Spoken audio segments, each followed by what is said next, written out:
म्हणजे लंडन दौऱ्यापेक्षा राज्यातल्या कानाकोपऱ्यात गेलेले केव्हाही चांगलं असतं आणि म्हणून जे कोरोना काळात आपल्या मतदारसंघातही न फिरकणाऱ्यांना मला काही जास्ती महत्त्व द्यायचं नाहीये। शेतकरी अडचणीत असताना नाना भाऊ आम्ही कधी घरात नाही बसलो, ते ढळणार नाही याची देखील सरकारने वेळोवेळी काळजी घेतली पाहिजे, ती आम्ही घेतोय। 2019 नंतर अध्यक्ष महोदय 2.5 वर्ष सत्तेत असलेले आणि आता आमच्या सरकारवर शेतकऱ्यांच्या समस्याबाबत टीका होतीये, आरोप करतायत। पण जेव्हा 2.5 वर्ष सत्तेमध्ये त्या काळात मी होतो, दादाही होते, परंतु तुम्ही विचारायच्या आधी मी सांगून मोकळा होतो। कारण शेवटी काय असतं, कॅप्टन जसं आपलं हे जहाज चालवतो तसं ते चालत असतं।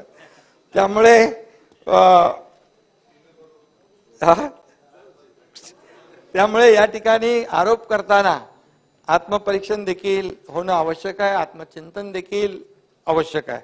गेल्या सरकारपेक्षा निम्म्या कालावधीमध्ये अध्यक्ष महोदय आम्ही कितीतरी पटीने अधिक मदत शेतकऱ्यांना दिली आहे, त्याचा तपशील देखील या ठिकाणी समोर मी मांडणार आहे। आधीच्या सत्ताधाऱ्यांप्रमाणे घोषणा करून फक्त शेतकऱ्यांना पोकळ आश्वासनं किंवा त्यांच्या तोंडाला पानं पुसण्याचं काम आम्ही केलेलं नाही।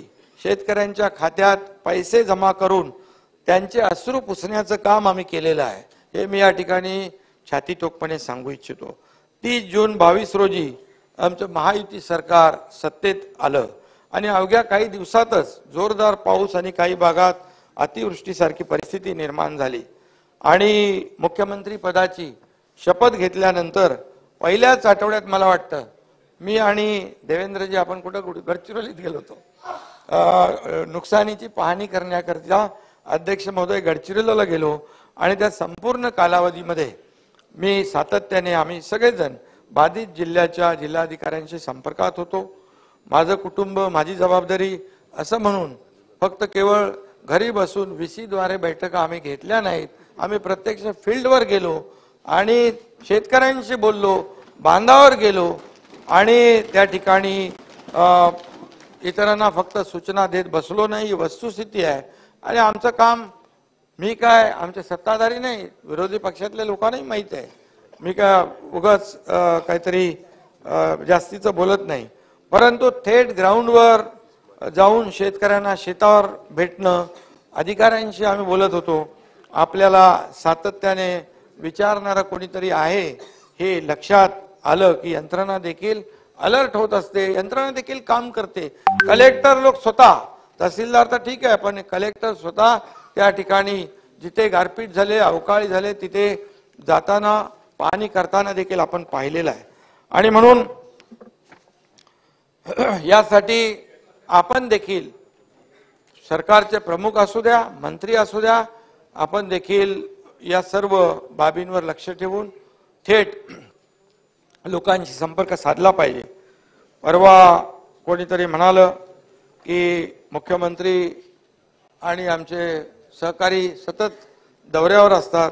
खरं म्हणजे या विधानाला मला उत्तर द्यायची काही इच्छा नव्हती, परंतु पोराटोरांना लहानपणीच नीट समजावून सांगितलं तर मग पुढे त्यांचा मार्ग सहसा चुकत नाही।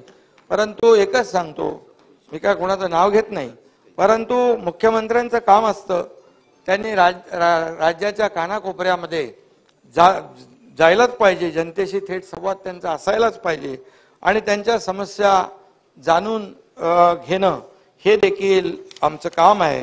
म्हणजे लंडन दौऱ्यापेक्षा राज्यातल्या कानाकोपऱ्यात गेलेले केव्हाही चांगलं असतं आणि म्हणून जे कोरोना काळात आपल्या मतदारसंघातही न फिरकणाऱ्यांना मला काही जास्ती महत्त्व द्यायचं नाहीये, परंतु ज्यांनी माझ्यावर दौऱ्यावर टीका केली त्यांच्या मतदारसंघात देखील अध्यक्ष महोदय कोरोना काळामध्ये कोविड काळामध्ये लोकांना धान्य वाटप आणि इतर जे काही वाटप करण्याचं कामही आपण केलेलं आहे, हे मुद्दाम मी या ठिकाणी सांगू इच्छितो। आणि केलेलं सांगायचं नसतं, परंतु जेव्हा काही असा आरोप प्रत्यारोप होतात तेव्हा नाईलाज म्हणून बोलावं लागतं. हे दिलेलं एका हाताने दिलेलं दुसऱ्या हाताला कळता कामा नये, अशा प्रकारची माझी वृत्ती आहे. परंतु काही गोष्टी ज्या आहेत या तुम्हालाही समजल्या पाहिजेत म्हणून मी बोलतोय. नाही, अवकाळ हे का आला ना शेतकरी परत थोडा रेफरन्स ऐका, बोलू द्या. शेतकरी अडचणीत असताना नाना भाऊ आम्ही कधी घरात नाही बसलो. प्रत्येक वेळी नानाला माहित आहे, प्रत्येक वेळी आम्ही बांधावर गेलोय, शेतात गेलोय आणि त्यांची परिस्थिती समजून घेतली आहे, त्यांना मदतही केलेली आहे. अधिवेशनाच्या काळात देखील